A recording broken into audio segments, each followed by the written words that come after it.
انبیاء کیوں آتے ہیں؟ اللہ نے جتنی مخلوق بنائی ہے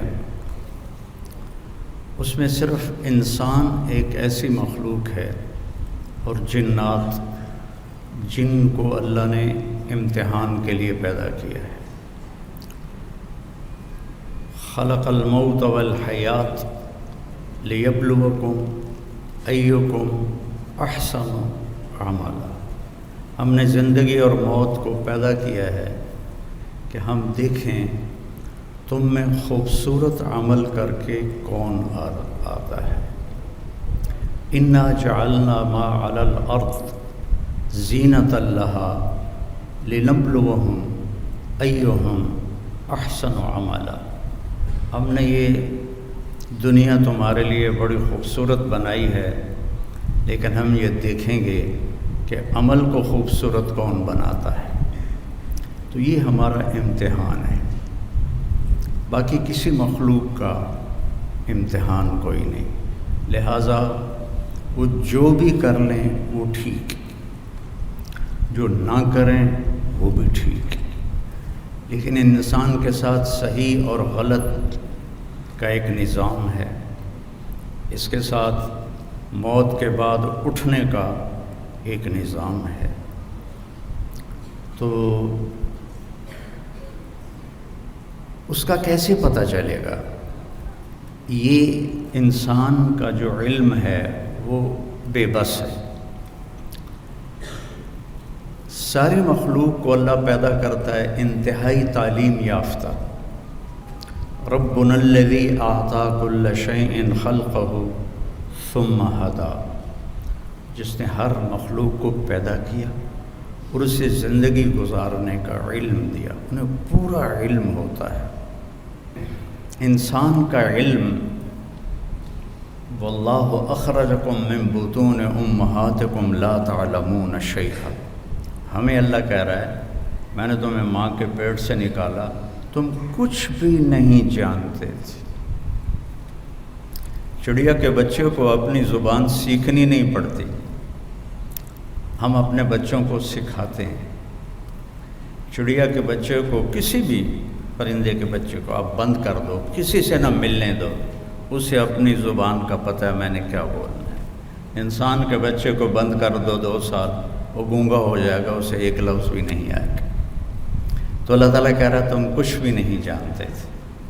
فَجَعَلَ لَكُمُ السَّمْعَ وَالْأَبْصَارَ وَالْأَفْئِدَةَ لَعَلَّكُمْ تَشْكُرُونَ، پھر تمہیں علم حاصل کرنے کے آلات دیے، آنکھیں دیں، کان دیے اور دماغ دیا، عقل دی، تاکہ تم حاصل بھی کرو، شکر بھی ادا کرو۔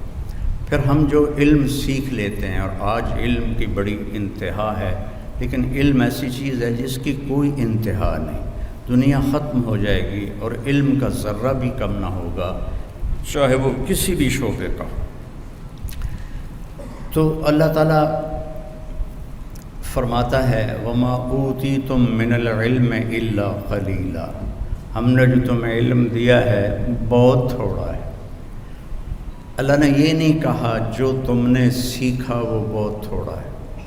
وَمَا تَعَلَّمْتُمْ إِلَّا قَلِيلًا، جو تم نے سیکھا ہے نہیں۔ وَمَا أُوتِيتُم، جو ہم نے تمہیں دیا ہے۔ میں نے شریعت کا علم پڑھا، آپ ڈاکٹری کا علم پڑھ رہے ہیں، پڑھتے رہیں کہ کبھی ختم نہ ہوگا۔ شریعت کا علم پڑھتے رہو، کبھی ختم نہ ہوگا۔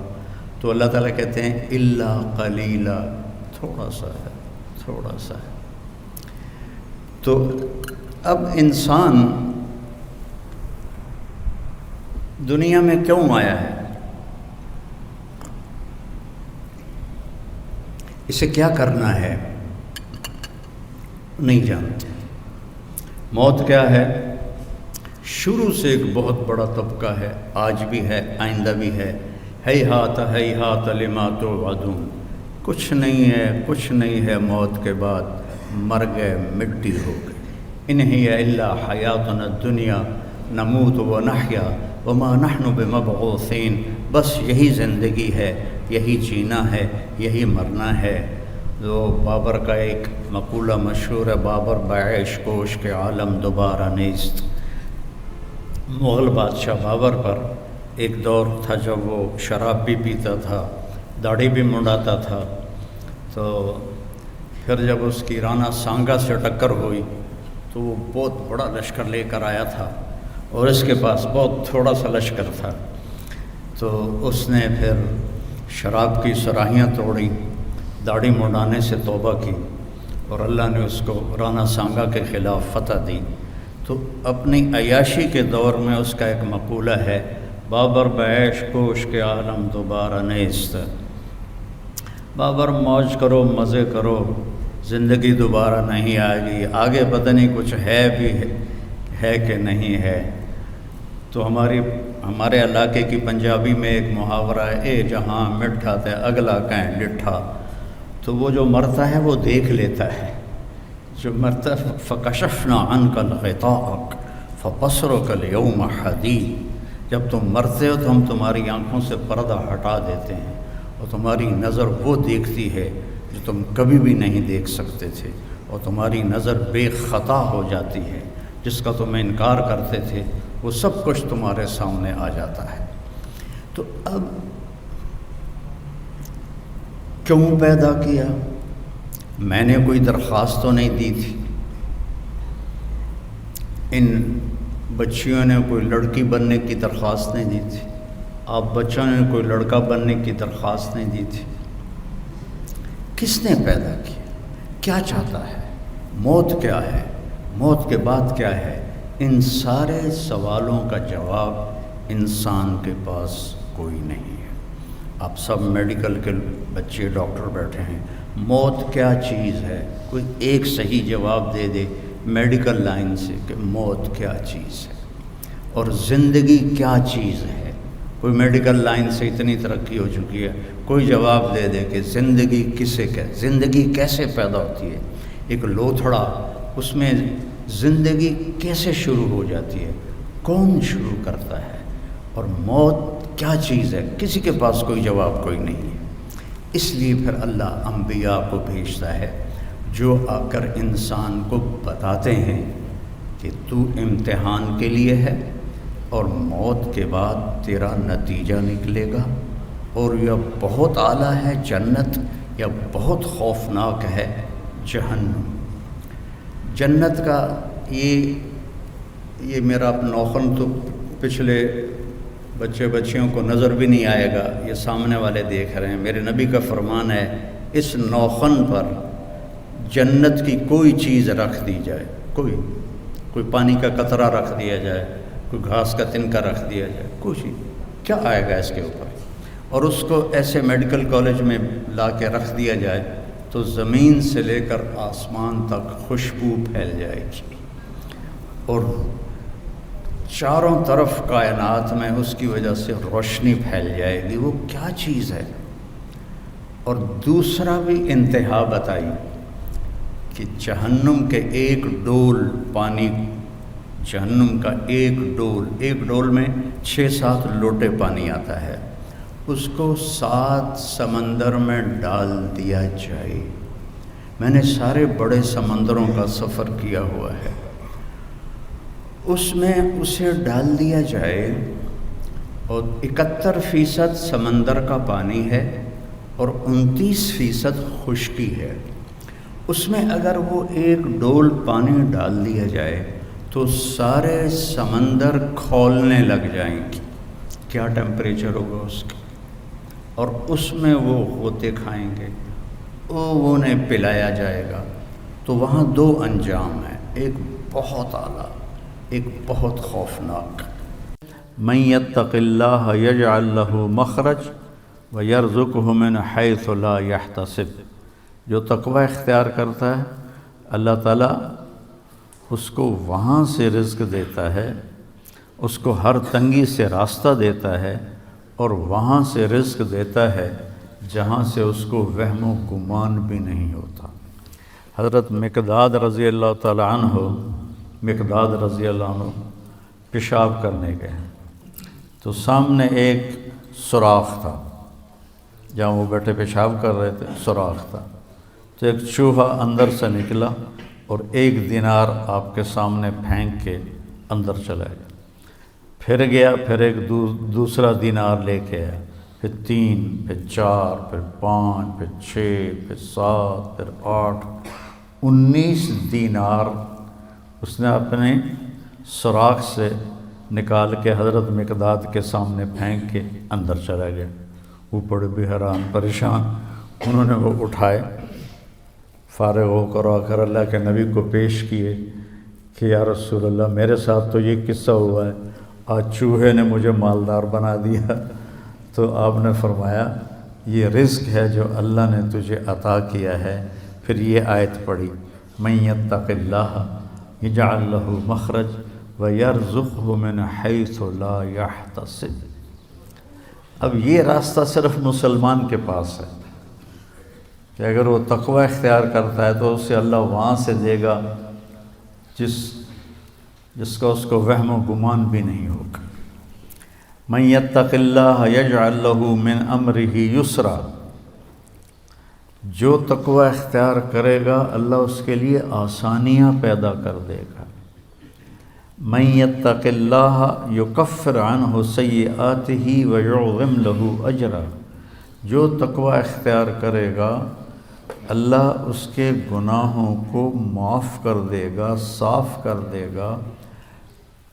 یکفر کا مطلب ہوتا ہے نشان مٹا دینا، عفا کا مطلب ہوتا ہے چھپا دینا، اور تکفیر کا مطلب ہوتا ہے نشان مٹا دینا۔ اللہ ان کے گناہوں کے نشان مٹا دے گا اور ان کا اجر بہت زیادہ کر دے گا۔ ان تصبروا وتتقوا لا یضرکم کیدہم شیئا ان اللہ بما یعملون محیط۔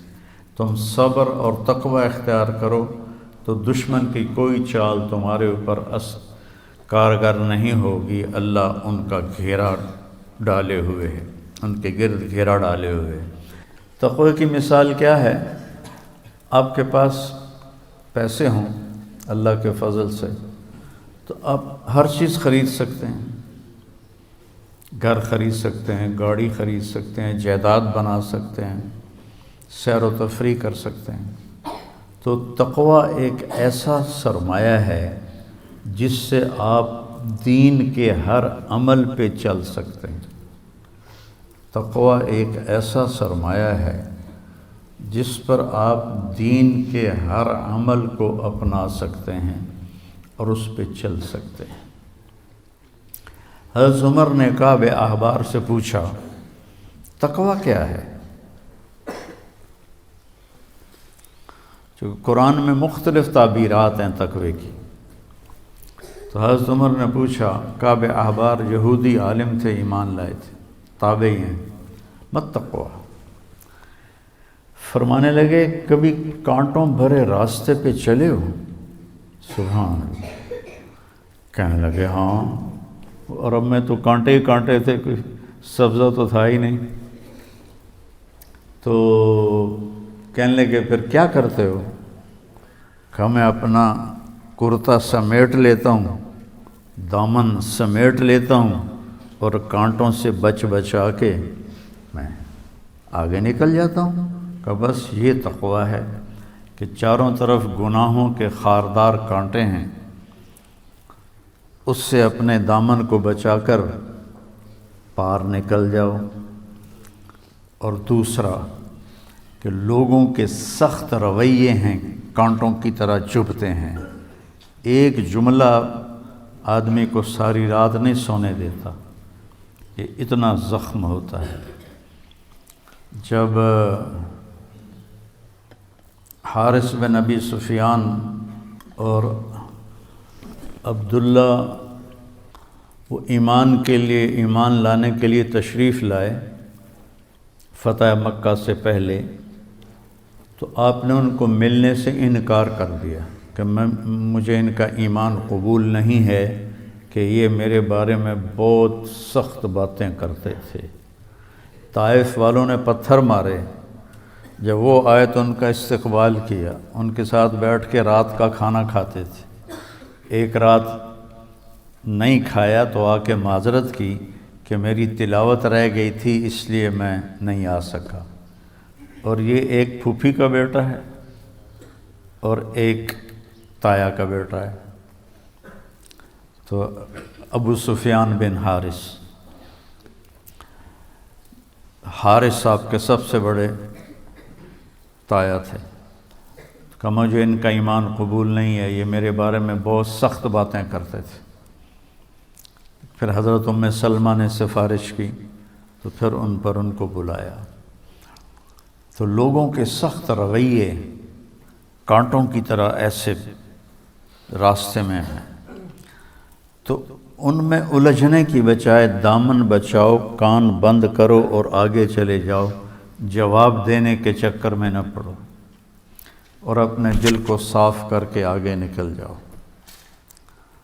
تو روزے کا صلہ بتایا گیا ہے تقویٰ، کہ اس سے انسان کو تقویٰ حاصل ہوتا ہے، اللہ کی خشیت، اللہ سے حیا کو تقویٰ کہتے ہیں۔ ایک گناہ نہ کرنا کہ دوزخ میں جاؤں گا، یہ بھی ایمان کا حصہ ہے۔ ایک گناہ نہ کرنا کہ مجھے اللہ سے شرم آتی ہے، مجھے اللہ سے حیا آتی ہے، یہ حیا کا جو درجہ ہے یہ خوف کے درجے سے بڑا ہے۔ یا ایھا الذین آمنوا، یہ عزت صرف اس امت کو ملی ہے اور کسی امت کو یہ اعزاز نہیں ملا۔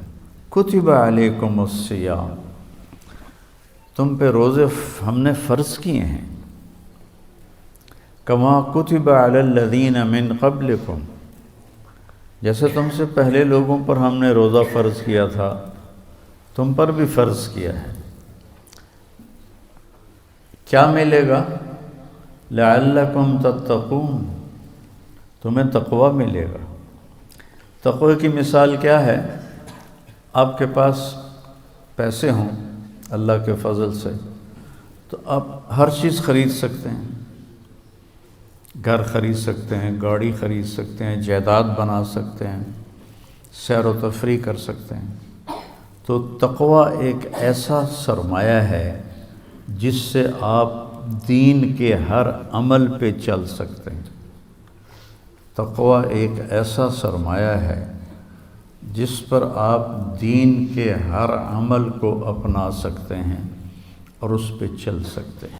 آپ نے شہر کے اندر جا کر اس کی لگام چھوڑی تو اونٹنی گئی اور پہلے ایک خالی میدان میں بیٹھ گئی، خالی میدان تھا، تو وہ آپ نے فرمایا کہ یہاں ہماری مسجد بنے گی، یہاں ہماری مسجد بنے گی۔ تو اس کے بعد اونٹنی کھڑی ہوئی، اب سب کے دل تک تک تک تک تک تک، تو وہ ایسے ڈھونڈ رہی تھی جیسے کسی کو تلاش کرتی ہو نا، ایسے آپ کی تمنا تھی کہ بنو عبد الاشہل جو جہاں سے آپ کی دادی تھیں حضرت سلمہ، ان کے محلے میں ٹھہرو، لیکن زبان سے نہیں کہا۔ تو وہ وہاں سب کو ایسے دیکھتے دیکھتے دیکھتے دیکھتے ادھر چل پڑے۔ اور ابو ایوب انصاری گھر سے نکلے نہیں کہ میں تو غریب آدمی ہوں، میرے گھر میں کہاں آئیں گے۔ وہ جا کر ان کے دروازے پر بیٹھ گئی۔ ان کو جب پتہ چلا کہ باہر اللہ کے نبی کی اونٹنی بیٹھ گئی اور شور مچ گیا تو وہ بھاگے بھاگے آئے، دیکھا تو اللہ کے نبی کی اونٹنی وہاں بیٹھی ہوئی ہے۔ وہ خوشی سے رونے لگے، جلدی سے آپ کا سامان لیا، اندر اتارا، آپ کو وہاں بٹھایا اور آپ پہلے میزبان بنے اللہ کے نبی۔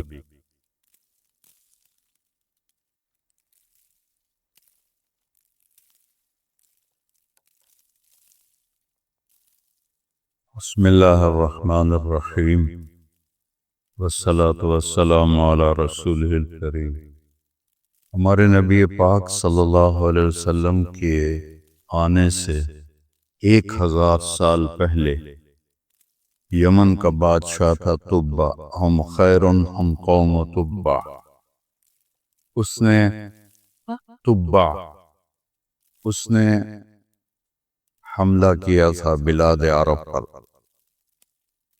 تو جب وہ مدینے پہنچا تو یہاں یہود آباد تھے، جو موسیٰ علیہ السلام جب حج کرنے آئے تھے تو واپسی پر جب وہ مدینے کی وادی سے گزرے تو ان کے 3 جو ساتھی تھے موسیٰ علیہ السلام کے، قریظہ، نذیر اور قینقاع، انہوں نے پہچانا کہ یہ وہ جگہ ہے جہاں آخری نبی آ کے ہجرت کر کے ٹھہرے گا، تو کیوں نہ ہم یہیں رہ جائیں تاکہ ہماری نسلیں اس پر ایمان لے آئیں۔ تو انہوں نے موسیٰ علیہ السلام سے اجازت چاہی تو موسیٰ علیہ السلام نے ان کو اجازت دے دی، اور جب ہمارے نبی آئے تو سب سے بڑے دشمن انہی کی اولاد نکلی۔ تو تبا نے جب حملہ کیا تو یہود کے علماء نے اس سے کہا کہ یہاں تم قتل و غارت مت کرو، یہاں آخری نبی آئے گا، تو یہ جگہ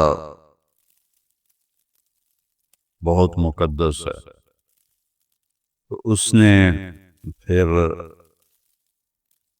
اپنے خاندان کے ایک فیملی کو وہاں ٹھہرا دیا اور ایک پرچے پر لکھ کے دے دیا کہ میں اس آنے والے آخری نبی پر ایمان لاتا ہوں، اور وہ پرچہ ان کو دے دیا کہ یہ نسل در نسل تم ان کو آگے منتقل کرتے رہنا۔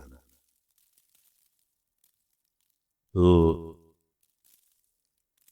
جب اللہ کے رسول صلی اللہ تعالی علیہ وسلم نے ہجرت فرمائی تو وہ نبوت کا 14واں سال تھا، اور 27 صفر کو، محرم صفر، اس سے اگلا مہینہ صفر ہوگا، آپ ابوبکر کے ساتھ نکلے اور غار ثور میں چھپے 3 راتیں اور 2 دن، اور یکم کو پھر آپ وہاں سے نکلے اور 8 ربیع الاول کو آپ پہنچ گئے قبا۔ تو یہود اتنے، اور چونکہ آپ کے آنے کی خبر ہو چکی تھی تو روزانہ مدینے والے قبا آتے اور آپ کا انتظار کرتے اور واپس چلے جاتے۔ 8 تاریخ کو ایک قینقاع قبیلے کا یہودی اپنے گھر کی چھت پہ چڑھا اسے اپنے ضرورت کے لیے، تو اس نے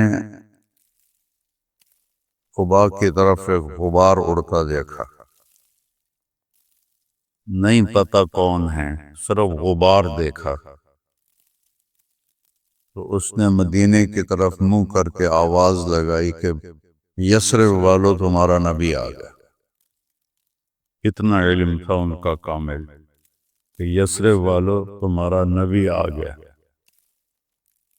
تو پھر مدینے والے دوڑے، تو اتنے میں اللہ کے نبی وہاں بیٹھ چکے تھے، ایک چٹان کے نیچے تھوڑا سایہ تھا، ابوبکر کھڑے تھے، ابوبکر کی داڑھی سفید تھی اور ہمارے نبی کی داڑھی سیاہ تھی ساری۔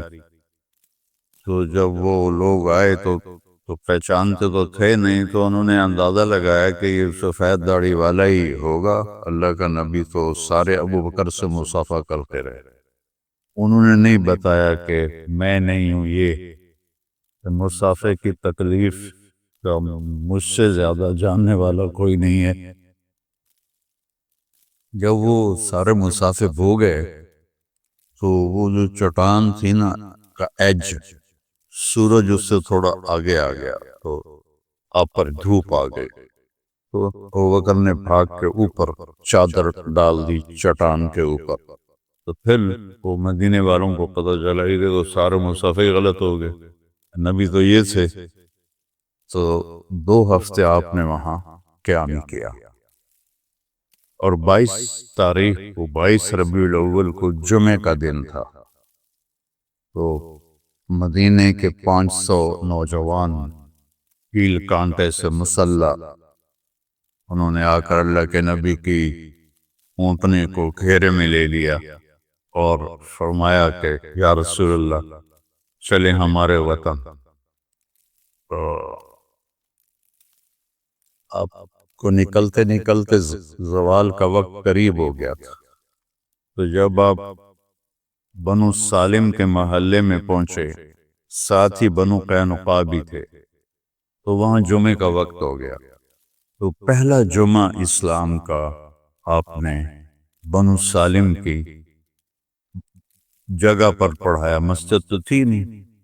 تو عبداللہ بن سلام بنو قینقاع کے یہودی تھے اور بہت بڑے عالم تھے، وہ آئے ٹیسٹ کرنے کے یہ کون ہے۔ تو جب ان کی شکل کو دیکھا تو شکل سے تو پہچان گئے کہ یہ وہی ہیں۔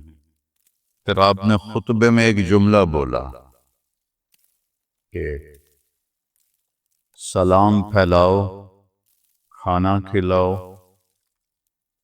رشتہ داروں سے اچھا سلوک کرو، اور اس وقت نماز پڑھو جب لوگ سو رہے ہوں تو جنت میں داخل ہو جاؤ۔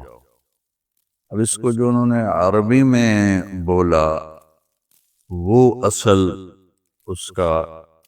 اس کی خوبصورتی اس میں تھی، افشوا السلام واطعموا الطعام وصلوا الارحام وصلوا باللیل والناس النیام تدخلوا الجنت بالسلام۔ تو وہ کہنے لگے یہ نبی کے سوا ایسا خوبصورت کلام کوئی نہیں کہہ سکتا۔ انہوں نے کلمہ پڑھ لیا، ایمان لے آئے۔ تو اس کے بعد آپ آگے بڑھے تو ثنیۃ الوداع ایک جگہ تھی جہاں سے مدینے میں داخلہ ہوتا تھا، اور مدینے سے جانے والے وہاں سے جاتے تھے۔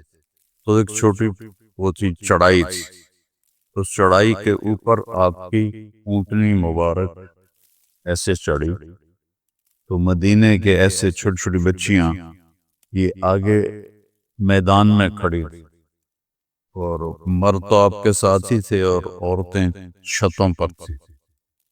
تو جب ایسے اللہ کے نبی کی اونٹنی اس طرح اوپر چڑھی تو پہلے اونٹنے کی گردن نظر آئی، تو پیچھے سے اللہ تعالیٰ کے نبی کا چہرہ مبارک اس طرح سامنے آیا۔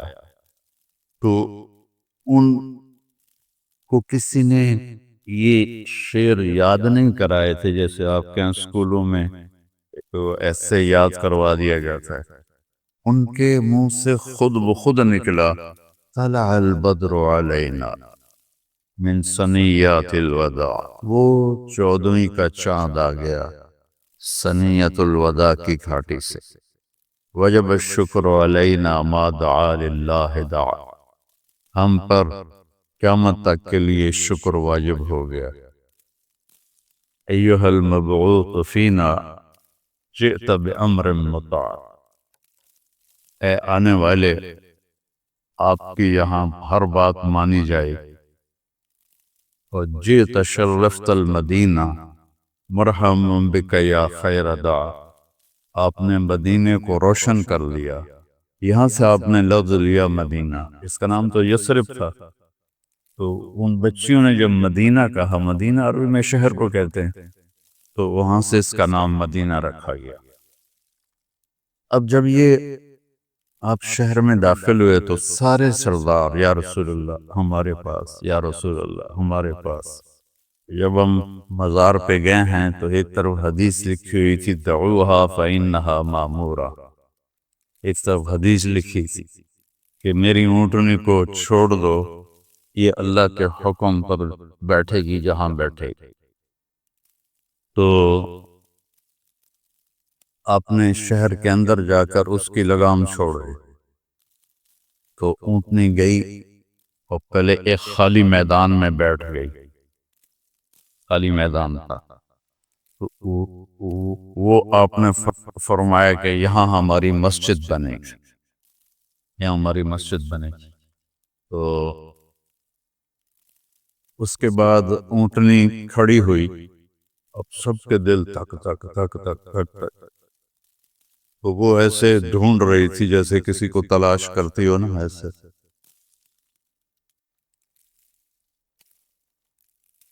اور آپ کی تمنا تھی کہ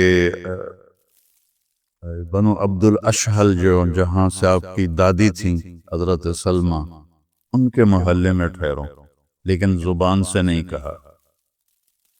تو وہ وہاں سب کو ایسے دیکھتے دیکھتے دیکھتے دیکھتے ادھر چل پڑی. ابو ایوب انصاری گھر سے نکلے نہیں کہ میں تو غریب آدمی ہوں، میرے گھر میں کہاں آئیں گے.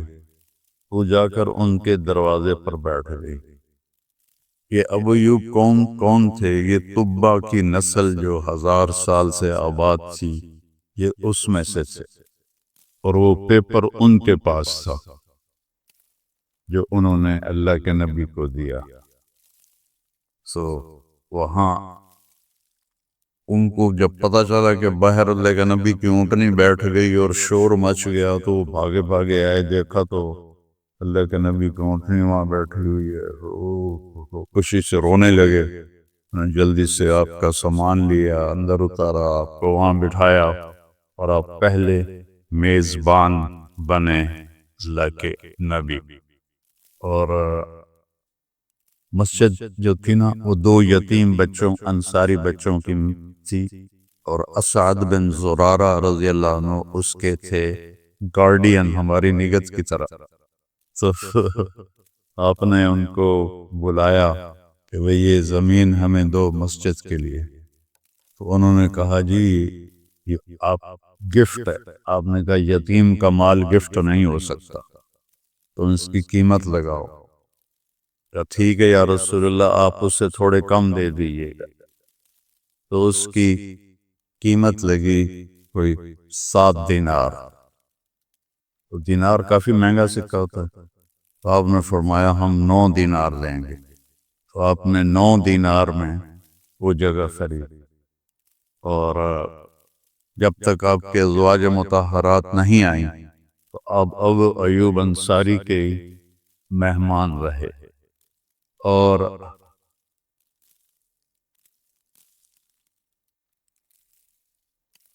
جب حضرت خالد بن ولید کا ایک واقعہ ہے جنگ یرموک میں، کہ انہوں نے فرمایا تھا کہ میں 60 آدمی لے کر، یہ جو 60,000 عیسائی عرب ہیں ان سے مقابلہ کروں گا. تو اس سے یہ ہوا تھا کہ 9 دن سے جنگ جاری رہی. یرموک کی جنگ 9 دن چلی. تو ان میں 60,000 عرب عیسائی تھے.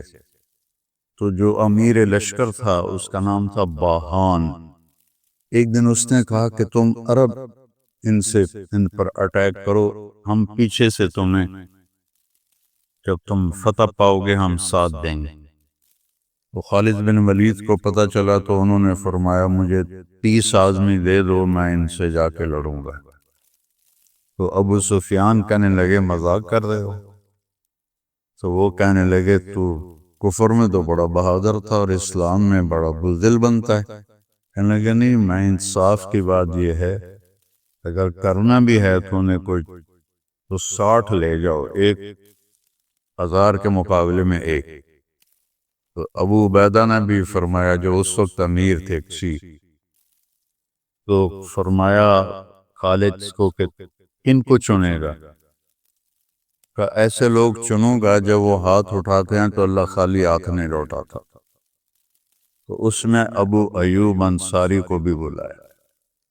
این ابو ایوب الانصاری، پہلا نام تھا این عمرو التمیمی، پھر این فضل بن العباس، این زبیر بن العوام، این رافع بن عمیر الطائی، این عبد الرحمن بن ابی بکر، این عبداللہ بن عمر،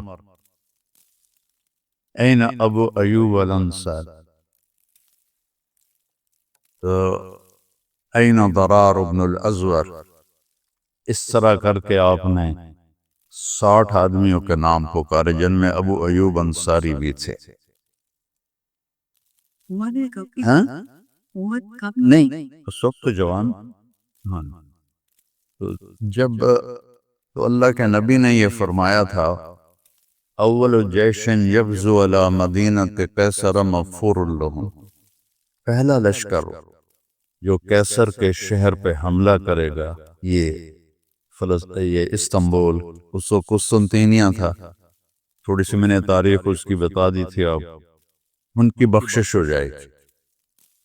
تو حضرت معاویہ رضی اللہ تعالیٰ عنہ نے بحری بیڑا تیار کیا. جو پہلے جو بادشاہ تھے انہوں نے بحری بیڑا تیار نہیں کیا تھا، نہ اس طرف ان کا خیال گیا تھا. انہوں نے بحری بیڑا تیار کیا اور اس وقت ابو ایوب انصاری کی عمر 90 سال کے، تو وہ تیار ہو گئے کہ میں بھی جاؤں گا. حالانکہ وہ تو پہلے ہی بخشے ہوئے تھے، لیکن بخشش کی طلب میں ابو کا تم تو بوڑھے ہو گئے، 90 سال عمر. کہنے لگا نہیں، میں نے یہ فضیلت حاصل کرنے. تو جب وہ لشکر یہاں پہنچا تو انہوں نے خشکی کے راستے سے نا آ کر اٹیک کیا.